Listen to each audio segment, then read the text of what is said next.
I guess it's been a couple of weeks ago, I'm sorry, a couple of months ago, we did something that was, I think, turned out pretty good, turned out very nice. I'd never seen anything like this before on television. And it all started, we were talking about when we got our driver's license. Now, Paul, how old do you have to be to drive a car in Canada? 16. 16. Yeah. How old were you when you got your driver's I was 16. license? Got it right away, right after my birthday. And who taught you how to drive your car when you were in Canada? Well, my dad did. Your dad took you out? Yeah. And were you good at it immediately? Well, no, we had some rough times taking the lessons. It's a lot of pressure. Yeah, you're not supposed to do it. You're not supposed to have a relative teach you how to drive. And I know why.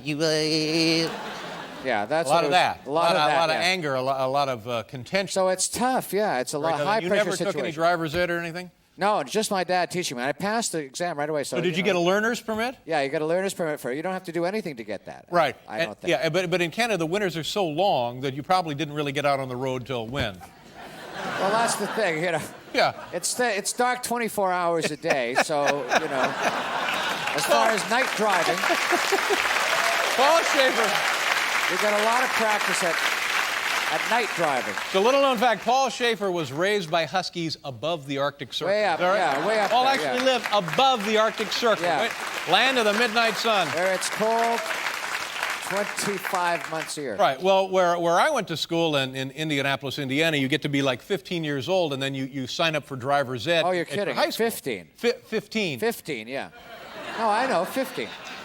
And then you take the class, you take the driver's ed class in high school, and you actually get credit, and you are taught to drive by a responsible professional instructor. Oh. And in my case, I was taught to drive by a squatty lesbian. Squatty lesbian. Woman. I remember that.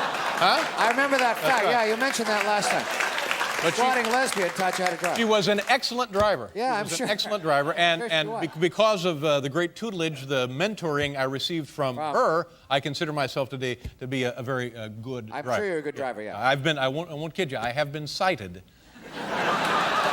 But just because you're fast doesn't mean you're not good. Yeah. So anyway, one thing led to another. I brought a bunch of high school kids out here onto 53rd Street who were trying to get they had their learner's permit and were practicing to take the driver's test to get their license. And one young kid by the name of Paul Fiore, such a nice fellow, and he's taking the test, I guess, in October, and he didn't have much luck parallel parking. That's what we were trying to do on 53rd Street. So we just thought, because he's got to get some practice, we would invite him back here tonight to practice his parallel parking out on 53rd Street. So, folks, do me a favor, say hello now to Paul Fiore. Paul, can you hear me? Hi, Paul. Hey. How are you? I'm all right. Welcome back. Thanks. Thanks for having me. How you doing, Paul? Everything good for you? Everything's great, yeah. How are things going in school? Things in school are good. Well, what year are you in school? I'm in 10th grade. 10th grade. Now, what is that? That means sophomore? Sophomore, yeah. And girlfriends? Do you have girlfriends? No girlfriend. Yeah. Now, and that's why you want to get this license, because, you know, you'll be like a babe magnet, my friend. You get that ride working, my friend. What do you like doing at school? Are you a good student? What kind of grades do you get? I get like B's and C's. B's and C's? Average. Not so bad. Yeah. What's your best subject? Maybe English. Yeah. Now, last time the answer was maybe English. Now, Paul, the last time I know it was difficult because, you know, the television cameras and the people watching, and you're on TV and so on and so forth. You must have been very nervous trying to parallel park. Evaluate for me your performance last time. How do you think it went? Not too good. Too good, yeah. now, have you done some practice since you've been here? No, I haven't. So this is your... You know what you need, my friend? You need some seat time. I'll tell it to you straight. You just need seat time. That's all it takes. Who's the gentleman with you on the right there? This is my Uncle Mike. Hi, Mike. How you doing, buddy? Nice to see you. Now, last time your dad was here? Yes. Yeah. And is this the same car or a different car? Same car. Oh, this is nice. This is a 92 Thunderbird, huh? Mm-hmm. How many miles you got on it? 59,173.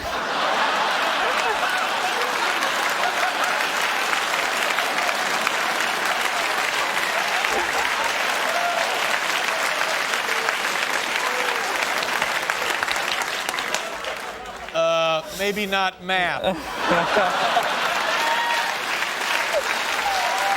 Oh, man. That's all right. Paul, I want to tell you something, buddy. You're the man. Don't get shook here. You're the man. So Thank you you. know what we're going to do. The big test is in October, right? And it's a written test and it's a driving test. No, it's just driving. It's a driving test. Yeah, I passed my written test already. Pass the written test, so you're as good as gold then. All you got to do is park it. All you got to do is hit that three-pointer. Yeah. The pressure is on. Coming right down to the end of the game, you got to sink it, my friend. So we're going to give you a little seat time, as we said here, and it's just a simple parallel park. You've had time to think about it. All right, take it away, son. Here we go. Paul Fiore, parallel parking, 54th Street. Big examination coming up in October. Turns it over. There we go. Right out there on 53rd Street, right in front of the Rupert G. Hello Deli. Plenty of room. That's about 4 New York City parking spaces.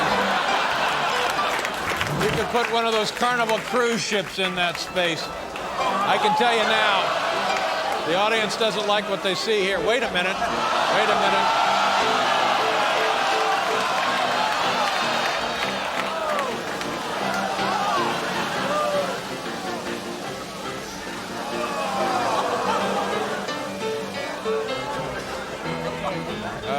Okay, let's see what he can see if he can clean this up a little bit.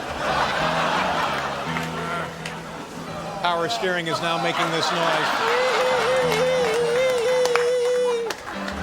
Okay, I'm going to call this off. Paul, I'll tell you what. We're going to call this one off, all right? All right. Because it looks to me like this is just about what you did last time. You know what I'm saying? Here, take a look at the videotape of last time that Paul was on the show. There we go. See, it's got this same kind of deal. And then there, bingo. All right. I'll tell you what, Paul, are you still there, buddy? Yeah. Do me a favor. Do some deep breathing. Paul, are you there? Yeah. Do some deep breathing. Relax. Compose yourself. Get a hold, and we'll try it one more time. I'll give you one more chance. All right. Okay. We're out on 53rd Street tonight. We got Mike Fiore. Let's see Mike again. Paul, rather. Yeah. It's Paul Fiore and his uncle Mike. I'm sorry about that, Paul. Now, Paul, when your buddies at school, your friends and so forth, find out that you're trying to parallel park on television, are they okay about that, or do they make your life kind of miserable? I got a lot of ridicule about what I did last time. This, my friend, is your chance to redeem yourself. Do you understand what I'm saying? Yeah, I do. And you know that on the last time you were on the show, I came out at the end of the program and tried to parallel park. It's not that easy, you know, because everybody expects you to be like Zorro. You know what I'm saying? There was a guy who could parallel park, that Zorro. Zorro, yeah. And it's hard. Paul is from Nutley, New Jersey, attends Nutley High School. What do you think? What do you think was wrong there? See, I'll tell you what. Here's what they told me, the squatty lesbian that taught me how to drive. You pull up next to the car, and you want your uncle's shoulder even with the left rear bumper of the car in front of you. You understand what I'm saying? Yeah. You want that door frame even with that bumper. And you want to be a little closer than, 30 feet. Yeah. It seems like you're still way, way out there. You know what I mean? You got to be a little closer. Don't worry about tapping that car. It's just a rental. What the hell do you care? You're a kid. You don't even have your license. They're not coming after you. Okay, so here's what you do. Pull your car, pull that Thunderbird, pull that T-Bird. That's for you and your buddy, T-Bird. Yeah. Pull that right up next to the car, so it's evened up at both ends. Right. And slowly back it up so Mike's shoulder is even with the left rear bumper. Then you think about your cut. You know what I'm saying? Yeah. And you're on your own. All right. Okay, let's see what you can do. Here we go. This time, hey, Paul. Yeah. Let's really get it done, all right? There we go.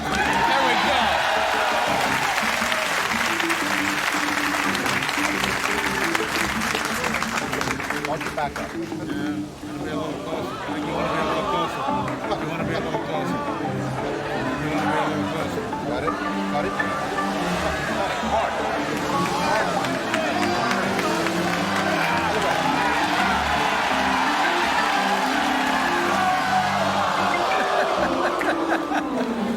Now, wait a minute. Let's give it.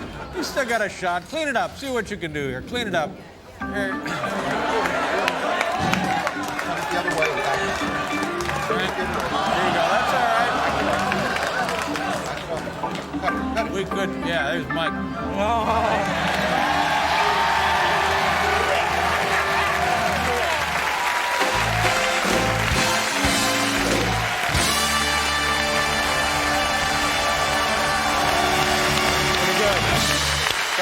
the kid. Nice going, Paul. Thanks.